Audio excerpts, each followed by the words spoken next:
All right, good morning, friends. So, if you're anything like me, you're a huge Harry Potter fan and you've been waiting for news on the new HBO Max series. It was announced in April, and I've been checking and haven't seen anything since. Just yesterday, Daniel Radcliffe was quoted talking about the new series, and he didn't really say too much.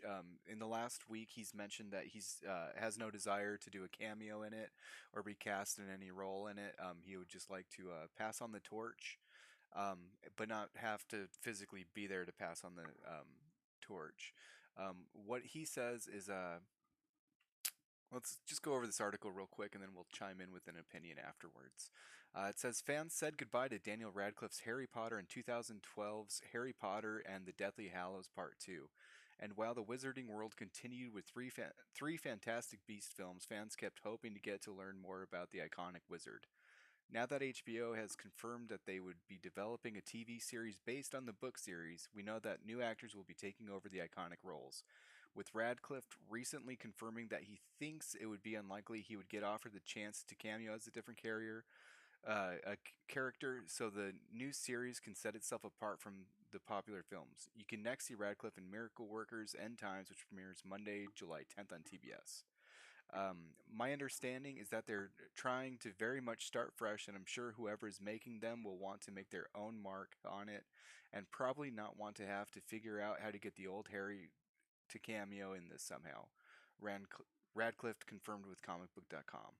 So I'm definitely not seeking it out in any way, but I do wish them obviously all the luck in the world, and I'm very excited to have that torch passed. But I don't think it needs to physically pass, or I don't think it needs me to physically pass it.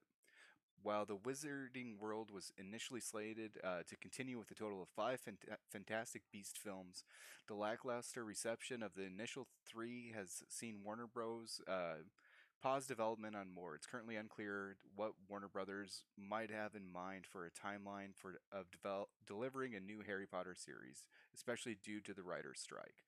Luckily for fans, Radcliffe returns to the small screen for season 4 of anthology series Miracle Workers. That's all it really says. Then I asked the question: would you like to see Radcliffe cameo in a Harry Potter reboot? Let us know in the comments. Um, Me personally, I'm glad that he's not going to be in it, but I'm even more happy that he had a positive take about the new series and didn't mention anything negative, like the negative controversies around J.K. Rowling, the negative controversies around Ezra Miller, and not mentioning why Johnny Depp was taken out of the Fantastic Beasts series. It's kind of nice to just have a positive outlook and not have to drag all the negative into it. The series is going to focus on um, one one season will be one book of the Harry Potter series, and there was literally a ton of stuff that they left out of it. I'm really looking forward to that.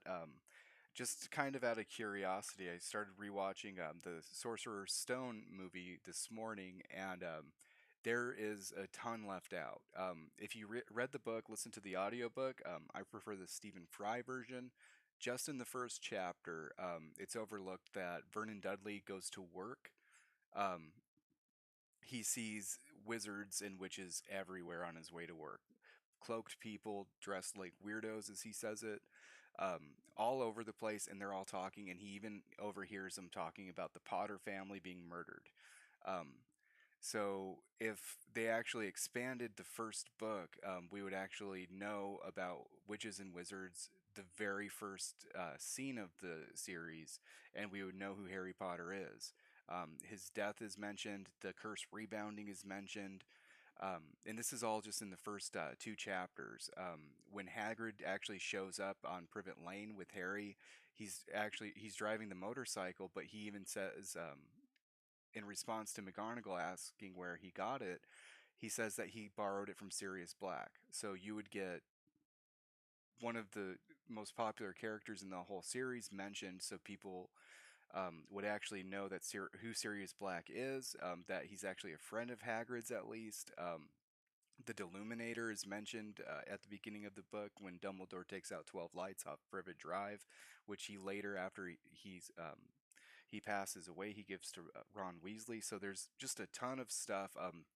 Just in the beginning of the book, like that ties in. There are a lot of story arcs that weren't put in the series.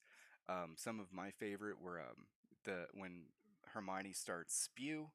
Um, for the house elves.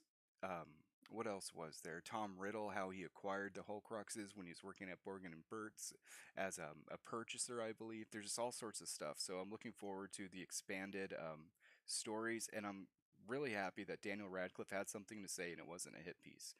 Let me know what you guys are missing from the movies. If you're anything like me, I'm a fan of both, but I do appreciate that the books have a lot more content, and I'll start putting out more videos going over that content. Hope you guys like this one. Be sure to like and subscribe, and I'll see you guys next time. Thank you. Bye.